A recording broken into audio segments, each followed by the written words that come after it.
Dans Geniali, tout peut être interactif, c'est-à-dire qu'on peut rendre interactif n'importe quel élément, que ce soit du texte, que ce soit une forme, que ce soit une image ou que ce soit un bouton.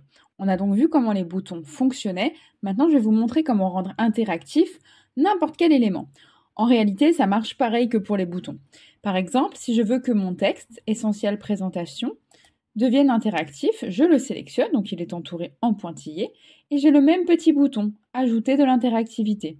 Je clique dessus, j'ai les mêmes options qui se présentent à moi. Il suffit que je lui dise bien quoi faire. Par exemple, si je veux que ça zoome, je vais cliquer sur zoom, donc basculer le contenu en mode plein écran, sauvegarder.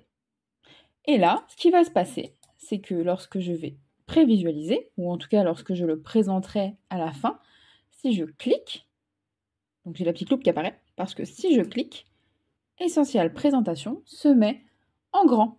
Alors effectivement, ça ne fait pas très propre parce que le zoom n'est pas forcément dédié à du texte. Mais voilà ce que ça donne. Alors, au niveau de l'interactivité, tout peut être interactif, que ce soit une forme, donc il suffit de faire pareil. Ajouter de l'interactivité, on choisit ce qui se passe. On peut tout à fait combiner une animation, donc on reviendra sur les animations ensuite, et de l'interactivité. C'est absolument pas un problème. Maintenant, il y a autre chose qu'on peut faire. Ça, on l'utilise plutôt dans la gamification, puisque la zone sera invisible. Je m'explique. Je vais aller dans éléments interactifs, je vais donc revenir à mon panneau éléments interactifs ici, et je vais faire ajouter zone interactive. Donc cette zone, elle est complètement invisible. Là, moi, je la vois parce que je suis en mode... Ouh là là, pardon. Je suis en mode édition. Mais si je mets une grande zone là, que je lui dis qu'elle ouvre, qu'elle révèle par exemple un élément, admettons, il faut que je trouve la zone invisible pour révéler un élément. Donc moi, je veux que ça révèle mon bouton info. Sauvegarder. Ce qui va se passer, c'est que lorsque je vais visualiser mon document, comme vous le voyez, mon bouton info a disparu, puisque pour le révéler, il faut que je trouve la zone invisible. Là, bon, clairement, c'est quelque chose qui est plutôt dédié à la gamification. Donc là, vous voyez, ça devient une main. Alors, on clique dessus, et pouf, mon bouton apparaît et il garde les mêmes propriétés. Il renvoie toujours à la page 6. Alors, pour faire apparaître tout ce qui est interactif, parce que parfois c'est pas facile de s'y retrouver, vous avez ce petit bouton en haut, toujours la petite main, et là ça vous met tout ce qui est cliquable. Alors là, c'est pas forcément très parlant sur cette page-là, mais si on va à quelque chose d'un peu plus... Ah voilà, celui-là.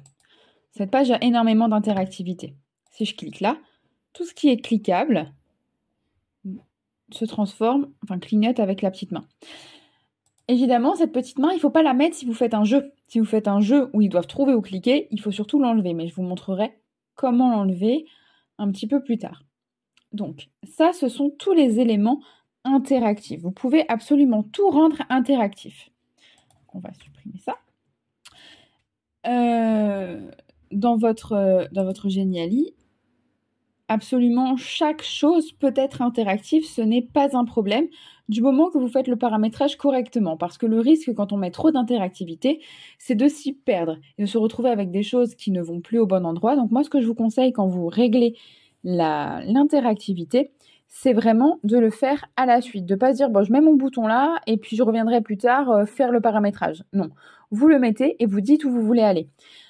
Parce que sinon, vous risquez d'en oublier. Et au moment de le présenter, ça va vous prendre énormément de temps. Quand vous allez prévisualiser, vous allez vous rendre compte qu'il y a plein de choses qui ne marchent pas. Et là, ça va vous prendre du temps de vous y retrouver. Vous insérez un bouton, vous mettez où il va. Donc, avant d'insérer les boutons, vous mettez toutes les pages, vous insérez toutes les pages dont vous avez besoin. Ou alors, si vous vous rendez compte que votre page n'a pas encore été créée, vous la créez et vous revenez tout de suite assigner l'ordre au bouton d'amener vers cette dite page ou vers l'élément ou tout ça. Parce que sinon, vous allez vous perdre et c'est comme ça qu'on perd énormément de temps sur Geniali.